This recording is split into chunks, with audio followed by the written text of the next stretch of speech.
Hoe kan Christus jou krag gee as hy nie jou draer is nie? As jy nie in sy hande is om geopereer te word?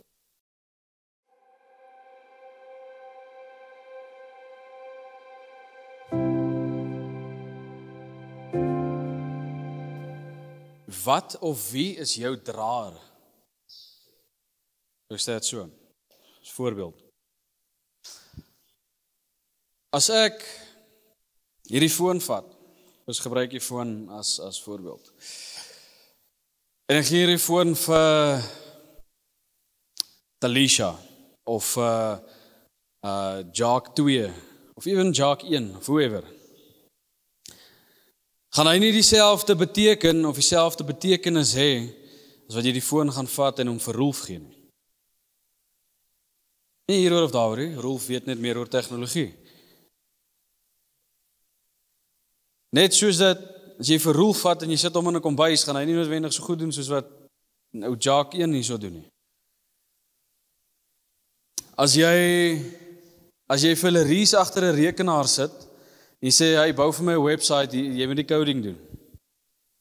Dan gaan sy uitfreaks en sy gaan begin huil, en sy weet wat om te presies te doen nie. Maar dan, daai rekenaar beteken dan in haar hande, eintlik mos dit dan niks nie. Daai foon in die verkeerde persoon se hande, beteken mos nou eintlik niks nie. Dis ook ek vra, wie of wat is jou draer? Want as jy in die hande is van die wêreld, beteken jy eintlik niks nie.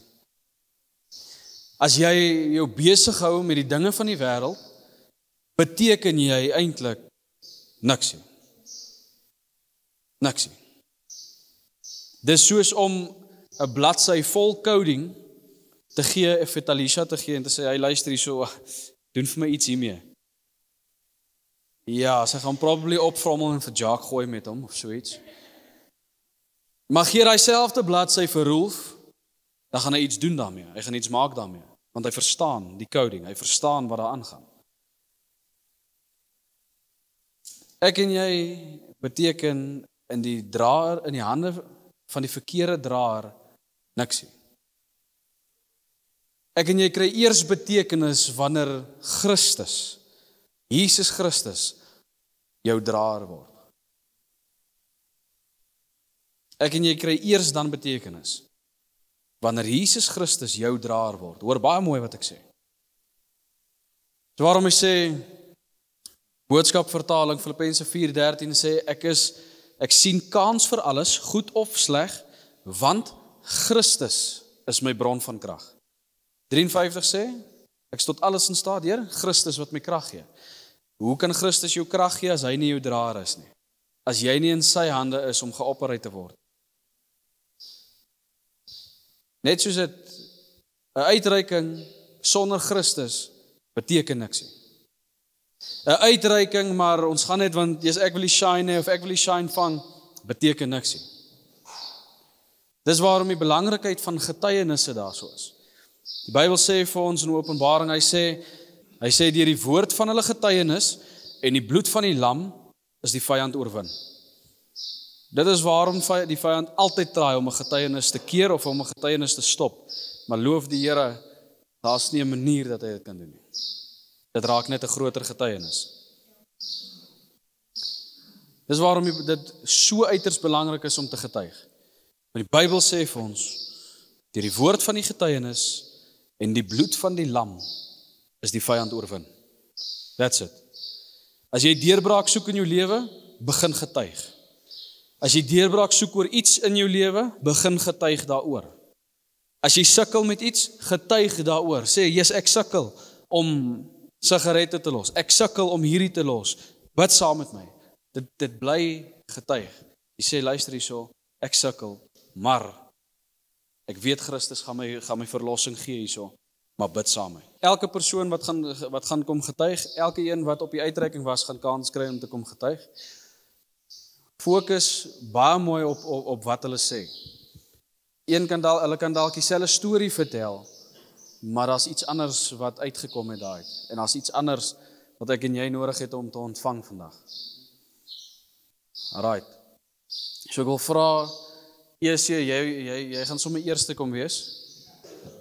Hallo, Wikus. Okay, eerstens, die uitwerking was baie lekker. Ek het, om die waarheid te sê, ek het baie meer nader gekom in die Here. Na ek gesien het, actually wat gebeur as mense net hulle harte vir die Here gee, dan, ja, mens besef eers dan wat gebeur actually. So, is moeilik om te verduidelik, maar okay. En die een toe ons in Sunny's Hof was, toe ek dadelik agtergekom toe oom Royas vir die siekes daar gebid het, toe besef ek ook vir myself, weet jy, mens moet eintlik as jou hart vir die Here gee en jy glo iets sal gebeur, dan gaan dit gebeur, want hy het daar vir iemand gebid toe sy bene weggekom. En ja, so ek moet sê die hele uitreiking het my net bietjie nader aan die Here gebring, die goed wat ek gesien het, want ek was een van daai mense, ek het nie, of ek glo nie 'n ding as ek dit nie sien nie. So, ja, toe het ek dit nou gesien en ja, toe het ek baie nader aan die Here gekom. Stel nou op lag, ek is baie senuweeagtig. So, ja, maar okay, ja, ek wil maar net dit sê. En ja, ek het vir die eerste keer in 'n lang tyd gedraaf, was amper dood. Ja, ek moes dit net sê. So ja, okay, dankie julle. Okay, hallo julle. So, ek wil oor 'n baie fantastiese ding praat. So ons het, die een hand is ons nog besig om te verf. En nou eers hulle maak 'n grap daar met Stefan. Hulle sê vir Stefan, daar's iemand in die kerk wat jou soek. Maar nou maak hulle 'n grap. Hulle vat vir Stefan vir 'n one. So, Jock. Aangeval, so hulle vat vir Stefan vir 'n one, hulle sê, hy ou daar binne die kerk soek jou. Ja, en Stefan is opgewonde, hy skiep, kyk, kom ons gaan hoor wat die ou soek. Stefan loop daar in, min wetend dat hy hom nie rarig soek nie. En nou Stefan loop daar in en hy vra, ek hoor jy soek my, en die ou is like van, nee, ek soek jou nie. Stefan besluit toe, okay, wel, nou aangesien, toe vra hy vir die ou, vir die pastoor, nou wat maak julle? Toe sê hy, nee, hulle is besig om te praise en worship. Ons is welkom om te join. En Stefan loop terug. En hy kom haal almal daar uit die huis uit, almal is vol verf, ons gaan praise en worship.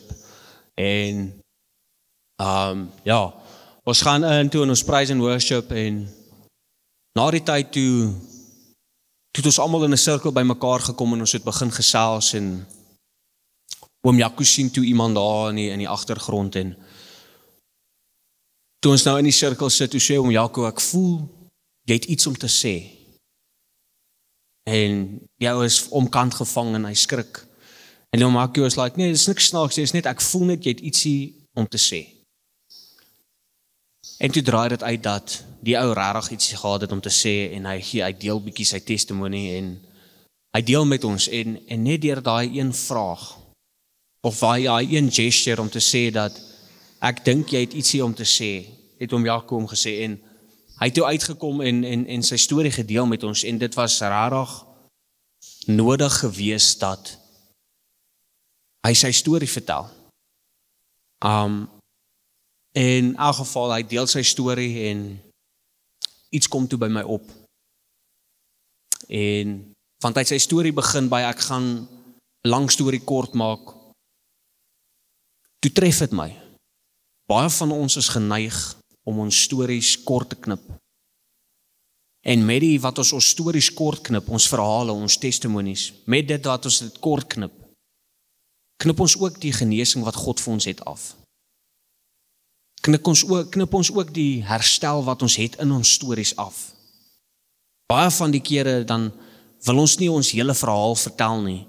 Ons wil net stukkie vertel, want dit is te seer of dit is te erg of daar's altyd iets te veel vir jou om jou hele storie te vertel. Jy dink dalk dis te lank, maar jou genesing vind plaas met daai lang storie. Dis nie verniet dat jy daai lang storie het nie. Dis nie vir niks dat jy daai lang storie het nie. Die Here het toegelaat dat jy daai lang storie loop en oorwin. So, toe sê ek vir die oom, kyk jy so, toe sê ek vir hom, dit is hoe ek voel oor die hele saak, dit is baie drasties dat 'n mens sy storie kort knip, want daar's genesing in jou storie. om jou storie oor en oor en oor te vertel, daar is genesing, nie net vir jouself nie, maar vir die mense wat jy getuig vir. Daar is genesing vir hulle ook. So deur om jou storie kort te knip jy ander mense se genesing ook kort. Nie noodwendig jou eie genesing nie. So ja, en toe het die Here, toe het ons gebid, en oom Jaco het gebid dat die Heilige Gees homself openbaar aan die oom, en dat dat Jesus met hom praat. En in die gebed het daar nog iets opgekom by my, en ek het dit vir myself gehou, en tot en met ons wou afsluit, toe wil die pastoor nou afsluit met 'n gebed, en toe vra ek hom, kyk hierso pastoor, ek voel net ek wil ietsie sê. Ons is baie geneig, Jesus het nie die kruis neergesit omdat hy nie wou die kruis dra nie. Jesus het nie sy kruis neergesit omdat hy nie omgegee het oor ons nie. Die Here het sy kruis neergesit omdat sy liggaam fisies nie meer die kruis kon optel nie. En met dit het God iemand gestuur oor Jesus se pad om daai kruis op te tel vir hom. Om dit te dra tot en met waar Jesus moet wees. So is dit dieselfde in ons lewens, as ons kruis nie meer kan dra nie, maar ons moet regtig ons kruis dra tot en met ons nie meer kan nie. Totdat ons liggaam en gees fisies nie meer verder kan gaan nie. En steeds, dan is dit wanneer ons sien waar ons geloof lê. Dit is wanneer ons weet wat ons van gemaak is. Is as ons besef dat in die donkerste tyd wanneer my liggaam fisies nie meer kan nie, moet ek die geloof hê dat God iemand gaan stuur in my pad of oor my pad, dat Jesus gaan kom, dat die Heilige Gees gaan kom en my lewe makliker maak. Dat die Heilige Gees my gaan kom optel en my kruis dra. Ons moet gaan tot op die berg om ons sondes aan die kruis te sit sodat ons sondes kan sterf, dat ons van vlees kan sterwe. So ja, die uitreik het vir my regtig baie beteken. Ek het baie dinge gesien. Die Here het my vir die eerste keer in my lewe het ek die conference gehad om vir iemand te sê, ek het basies 'n profesie deur die Heilige Gees gelewer. Die oom, deur die feit dat hy nie sy hele storie wou sê nie, het die Heilige Gees vir my gesê dat ek vir hom moet laat weet, binne die volgende 2 maande sal daar iemand oor sy pad kom wat 'n verskil in sy lewe gaan maak. Wat hy nie net 'n kort storie moet gee nie, hy moet sy volle storie vir hom gee. Van die persoon, weet nie hom of sy, gaan 'n groot verskil in sy lewe maak, 'n drastiese verskil waar gaan genesing plaasvind en hy gaan verander van daai dag af vorentoe. So ja, die Heilige Gees het sterk met my gewerk op die uitreik. Ek voel ek het baie nader aan Christus geword en ek voel daar is regtig hoop daar buite. Ek het die voorreg gehad om met jeug te gesels en bietjie my testimonie te deel. En net om die verbaasheid op hulle gesigte te sien. Baie van hulle was die eerste keer wat hulle gekom het op 'n uitreik. Baie van hulle is die eerste keer wat hulle straatwerk gaan doen het. En ek kon sien, daar was so 'n lig in hulle oë. Daar's niks lekkerder om te sien dat daar opgewondenheid is vir die evangelie nie. Om te sien en te weet dat ek deel is van mense honger maak vir Christus, het my nog meer honger gemaak vir Christus. En ek hoop en bid dat elkeen van julle dit sal besef en sal sien dat die klein dinge wat jy dink is klein, is massief in die koninkryk van God. Dit is rarig massief. Jy bereik dalk een mens, maar daai een mens gaan nog iemand bereik en daai nog iemand gaan nog iemand bereik. En al die mense wat bereik is na daai mens wat jy bereik het, is dit dankie sê aan jou. Omdat jy die inisiatief geneem het om uit te gaan en die evangelie te verkondig. So ja, mense, die uitreik was fantasties en ja, ek sien uit na die volgende een te. Goeiemôre mense. Ja, die uitreik was baie wonderlik. Ons het baie siele bereik. Was baie lekker om straat-evangelisasie te gaan doen. Toe ons om Amesbury aangekom het ons het by so 'n shoppie gestop. Ons het koeldranke en so aan gaan koop. Tussen die hele span was daar net ek en Jordan was by die busie gewees. Ek het 2 ex-bendeleiers van die 28, so wat ook al jy my call het, hulle het na my toe net gekom, toe vra ek hulle, ken hulle die Here en so aan, ek het met hulle in gebed gegaan, hulle was op pad na die tukhuis toe en so aan, hulle het hulle lollypipe voor my stuk ingegooi, ek het hulle na die Here toe gelei, saam hulle in gebed gegaan, nadat het ek hulle gebless met, ek het net R50 op die oomblik op my gehad, en ek het dit hulle gebless daarmee, hulle het gaan kos koop, hulle het toe met die geld wat hulle die tik en Swan wou gaan koop het in Swan, het hulle toe wel winkel toe gaan, toe kom hulle na my toe wys hulle vir my weer, en toe gaan ons maar weer so 'n klein gebedjie, en ja, toe stuur ek die Here se seëning oor hulle uit, en ja, die uitreik was baie lekker, dit vreeslik geniet. As hy. Dankie mense. Lekker. Môre julle. So ek het die amazing geleentheid gehad om terug te gaan na my dorp toe, Gordons Bay.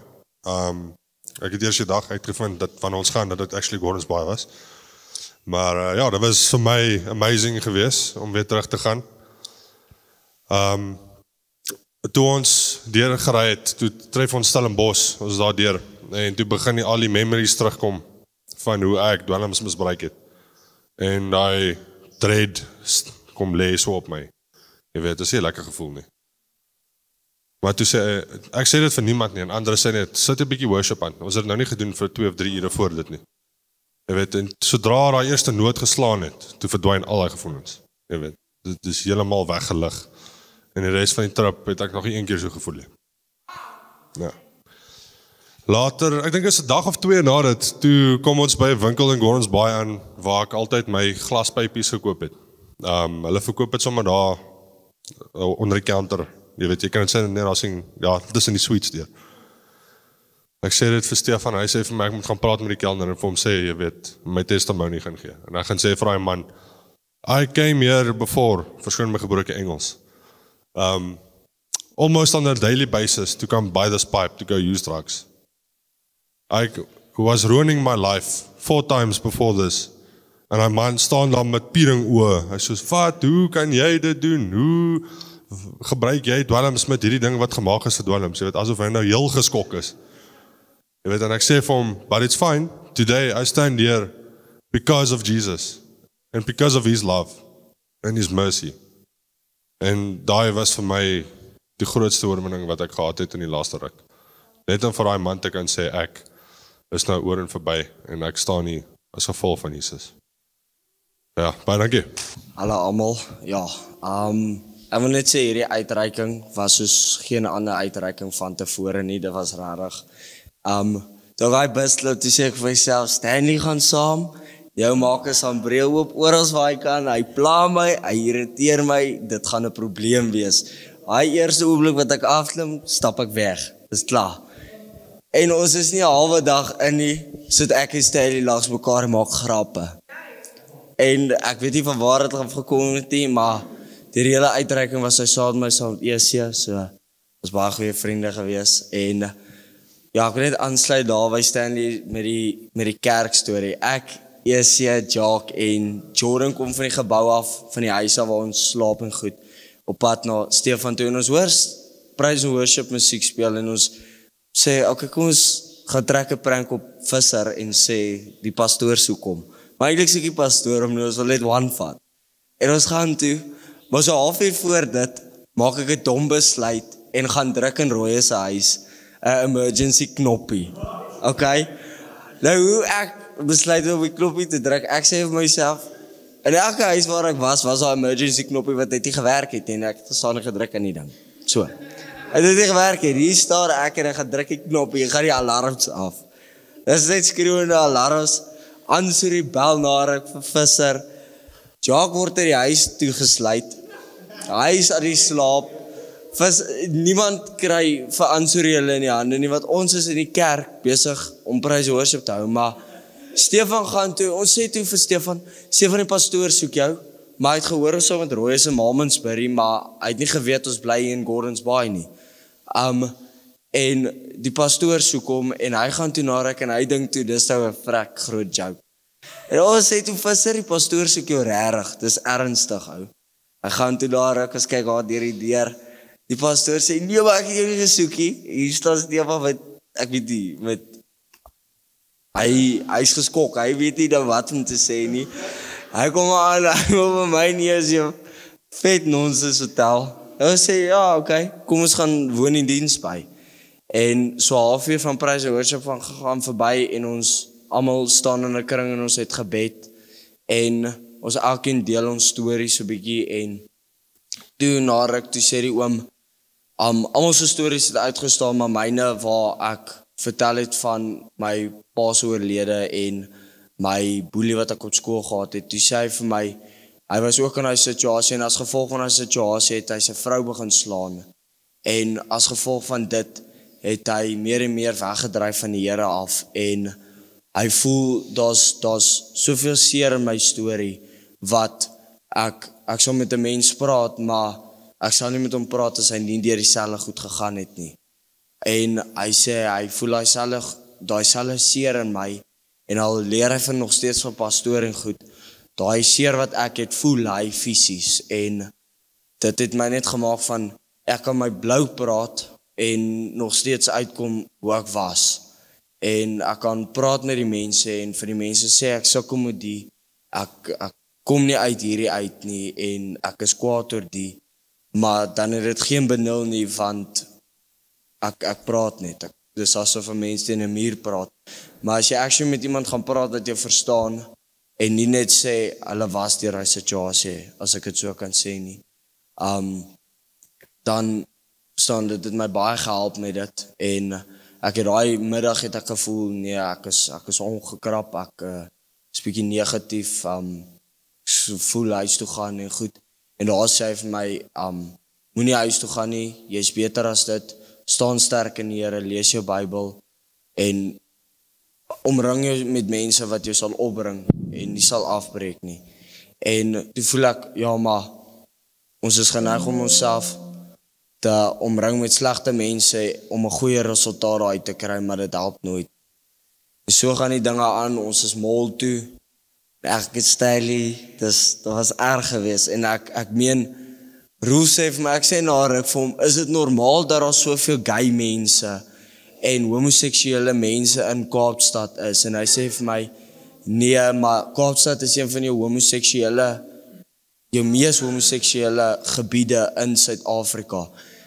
En oral waar ons gekom het, of dit 'n winkel was, of dit iets is om te koop, was daar 'n persoon wat anders was. En dit was rarig skrikwekkend. En ons eet toe by, wat is die plek se naam?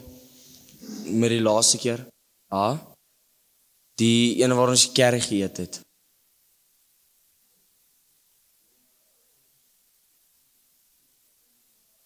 Maar in 'n geval, en ek dog toe en ek bid toe vir die Here en ek vra, Here, maar as daar mense is wat onwys is, hierdie is duidelik nie 'n onwyse keuse, dat daar soveel mense, ons stap verby, maklik 5 mense, en hulle is homoseksueel, en ek sê, Here, maar hoe is hierdie dan 'n onwyse besluit wat hulle gemaak het? Dit is duidelik nie besluit, wat ons 'n onwyse ding wat hulle deur gegaan het nie, dis 'n keuse wat deur hulle gegaan het.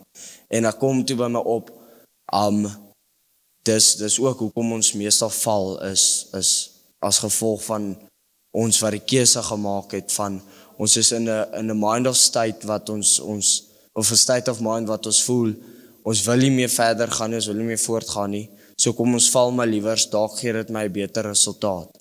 En dit gee nie jou 'n beter resultaat nie. Dit gaan net julle slegter voel in die aande wat jy gaan lê en dink van, maar hoekom het ek dit nou gedoen? Dit het my glad nie ver gebring nie.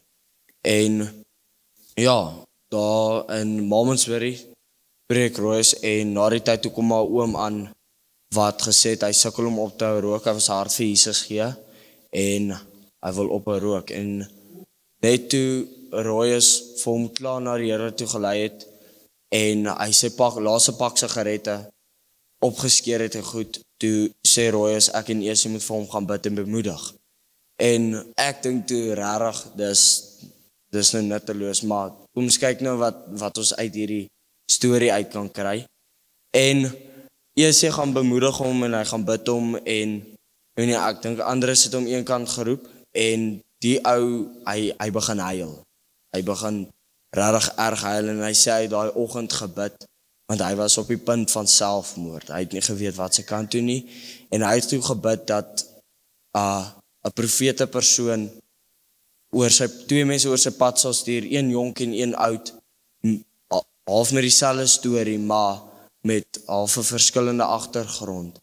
En Jessie was baie ouer as ek en ek is jonger en ek sê toe, nou maar die moet nou die Here wees, want hoe sal Royus net sê ek en Jessie moet vir hom gaan bid en hy het so calling gekry en so gebed gekry en hy's geantwoord op dit. En ek bid toe vir hom en ek bemoedig hom toe en ek sê toe vir hom ek het self gesukkel met rook.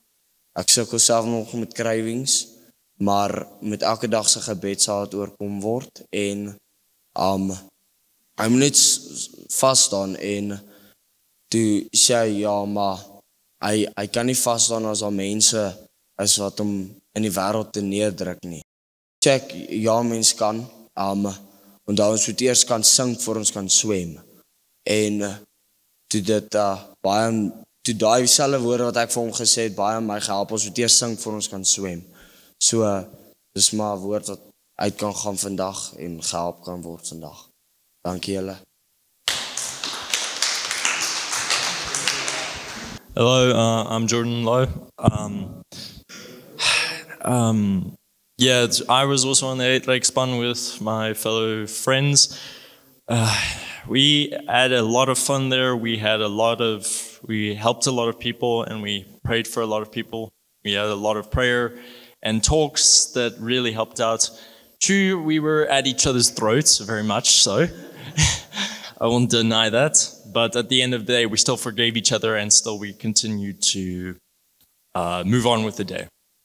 What was most important to me on the 8 Lake Spun was, well, close by was my hometown that I was finally visiting. I was finally visiting after a year of not seeing them. And I think that was important to me because it was like a way to show me where my roots began, where I was before. And when I went finally to see my parents after a year, I think it was needed because I kept having these thoughts the whole time that I've been at SOF about what ifs. I've always had these regrets and these feelings of pain inside me that said, what if I go back? What if I can change something? What if I did this or something differently? And yet, when I finally went to go see them and hang out with them, even if it was just for a day, my mom and dad just looked at me like they were astounded. They looked at me compared to how I was before for a very long time.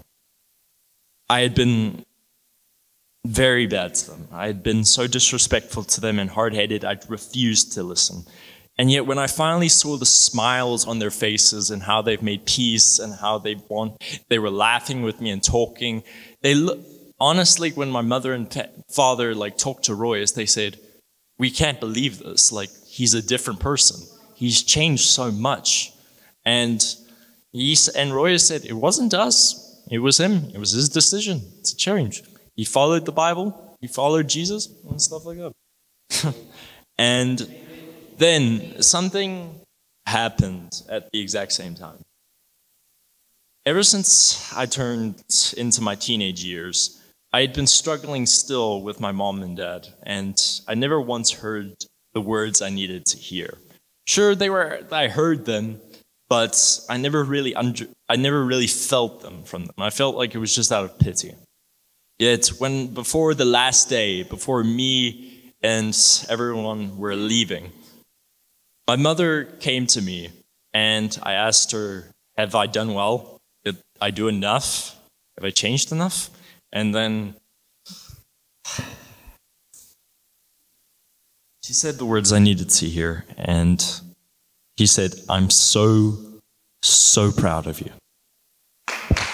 And that really broke me. I think that really broke me because for 8 years, I hadn't heard those words leave my mother's mouth in that amount of time.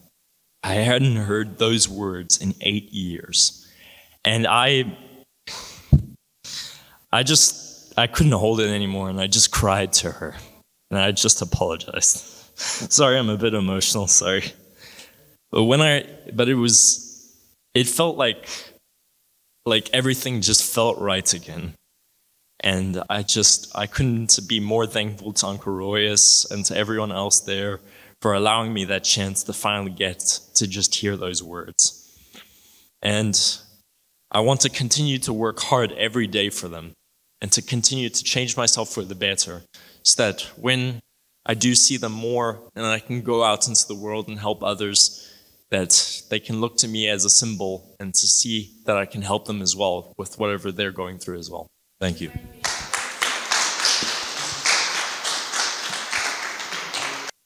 Hi almal.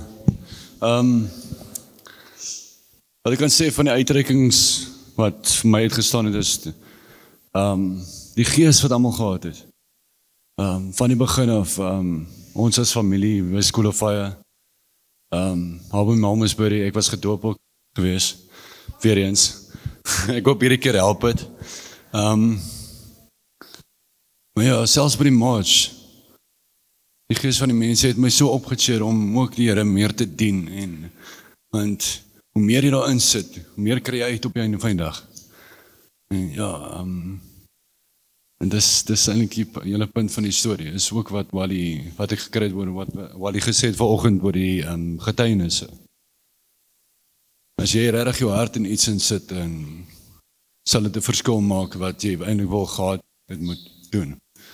En ja, dis maar short and sweet. In elk geval, baie dankie. En kyk net 'n bietjie vir 'n oomblik in elke een wat iets gaan doen het. Ek weet dit is moeilik baie keer om groei te sien as ou hierso is net hier in die mure van Sof ensovoorts. Maar kyk gou 'n bietjie dit wat ons wel doen. Dit bring herstel by families. Dit bring iemand, ou alpaka daarso. Wie sou nou kon dink die Here gaan hom spesifiek roep, hom en Esau, spesifiek kies om iemand te bedien wat wou selfmoord pleeg. En as hulle nie gehoorsaam was nie, was daai ou nie meer hier nie. Ek hoop dat hierdie goed julle raak, dat julle hierdie goed raak sien. Ek hoop dat julle sien die verskil en die potensiaal wat julle wel het. Net op dit. Ek vat byvoorbeeld die liedjie wat ou Jordan gemaak het tussen Anel en daar's 'n liedjie oor my ook gemaak en oor alles. Quite frankly, daar's baie redenasies in die wêreld hieroor. Quite frankly, ek gee nie regtig om of AI die ding sing of nie. As dit 'n siel kan bereik, hoekom nie? Sien die potensiaal wat jy het. Uit sommer so sit in op 'n foonkarring. Sien hoe jy wie sou nou kon dink Jordan gaan nou 'n song skryf, verstaan? Dis die talente wat jy gekry het is deur God gegee. Gebruik dit om siele te wen. Gebruik dit om iets vir die Here te doen. En elke een van julle het talente hierso, genuine. En dis iets van net sê nie. Ek bedoel, ek dink dit was Vrouedag of so iets, dis ook verkeerd. Hierdie Vrouedag. Ek kry nie 'n mansdag nie. Maar anyway, punt is, toe Jordan besluit hy vat die mic en sing. Wie sou nou dink jy daai man gaan nou staan? As Laries nou hier gekom het en kom rap het, sou ek nou nie verbaas gewees het, hè. Maar wie weet, dalk is Laries 'n undercover opera sangeres, verstaan? Dis so die volgende Andrea Bocelli, verstaan? Dis nou Rolf eintlik. Hy steek dit net weg. Yes, jy dink ons weet net nie. Sien die talente wat die Here jou gegee het. Die Bybel sê woeker met jou talente en ek weet die talente wat hy toe van gepraat het was geld en al daai. Woeker met jou talent. Gebruik jou talent wat God jou gegee het om siele te wen. Die Here kan eendag jou vra daarso, ek het vir jou hierdie talente gegee om gitaar te speel, te sing, drama te speel, die alles te doen. Wat het jy gedoen met jou talente? Wys vir my, het jy iets vir my gedoen met dit? En dan, wat dan? Gaan jy vir hom kan wys of nie? As Emje, ons pak bietjie op Emje. Dieselfde energie gebruik wat hy gebruik om stront uit te dink om aan te jaag, gebruik om siele te begin wen. In hoeveel plekke gaan daai man, in hoeveel geslote lande gaan daai man Bybels kan inkry? In hoeveel plekke waar mense gedink het, daar kan nie uitgekom word, en hoeveel plekke sal daai man kan kom om die evangelie te verkondig. Dis so. Dis regtig so. Gebruik jou talente om iets vir die Here te doen. Ek loof die Here vir die herstel, die restituisie wat plaasgevind het. Ek loof die Here dat ou Alpaka, jy en EC, daarom 'n siel gewen het, of 'n paar, wel. Onthou, jy het 'n bydra nou aan elke persoon, wat daai persoon nou gaan uitgaan om te wen. Dis so. Die ouens wat hierdie kant was, wat ek gesê het, kort, kom ons bid. Ons bid vir die uitreikingsspan. Ons julle het net so deel aan al daai wat plaasgevind het. Dit is daai goed, dit is die Heilige Gees wat hulle gedraai het. Dit is die gebed wat hulle nog steeds gedraai het. As jy regtig gebid het, in opregtheid, dan het jy 'n bydra daaraan, aan elke een van daai siele. Ons loof die Here daarvoor. Alright, bid ook vir ons, waar ons nou, waar ons môre ry, en dat net gou vinnig Pretoria toe en terug. Baie vinnig. Toe fit, toe koot. Alright. So, ja, bid ook vir ons daarso. Onthou, elke persoon wat die trok lees, die woorde op die trok, dis siele wat gewen word. Elke persoon wat 'n sak meel kry, is 800 sakke wat ons laai. Dit is 'n siel wat gewen word. Elke maag wat gevoed word, so ons voed die honger, geestelik en fisies.